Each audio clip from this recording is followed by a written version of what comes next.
Okay, so use the calculator to evaluate. Now, calculator's got sine, cosine, and tangent on it, so there's not much point of doing that because you could just use it. The question is, how do you enter in secant, cosecant, and cotangent since they're not on the calculator? How would you enter in the secant? 1 over the cosine. Not a cosine inverse, right? That's a multiplicative inverse, not an inverse function. So you want to make sure you enter it like this. 1 divided by the cosine of 34 degrees. Okay. Okay. How about the next one? How would you enter it in the calculator? 1 over sine. Okay. Now, what are you going to have to change? If you're going from this problem to this problem, what do you need to change?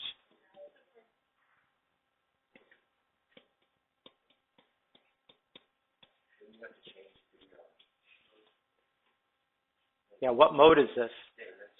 It's radians, right? So you got to when you see the pi, you recognize, oh, I'm in radian mode. So make sure this is in radian mode, RAD.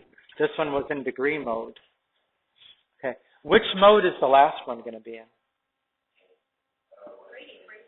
It's in radians, right? Because unless you see a degree symbol, it's not degrees. Even though it doesn't have a pi in it, it's radians. So in radian mode, how would you enter cotangent? 1 over tangent. Oops, that was a bad mark.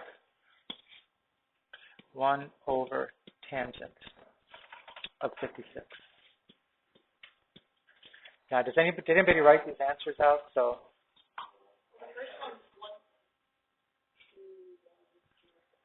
about 1.21.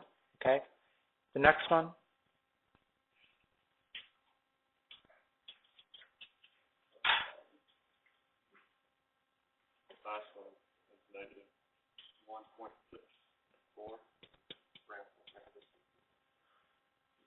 How about the middle one? 3.55. Does everybody agree with those? I'm not doing them. They're about, okay. So make sure you can enter these in the calculator correctly. Right? It's not, and it's an important point because I think Justice said it. Don't confuse this with being an inverse, right? It's not like you say, oh, well, this is cosine inverse. Secant is not cosine inverse. Not the same thing. It's a common misunderstanding, right?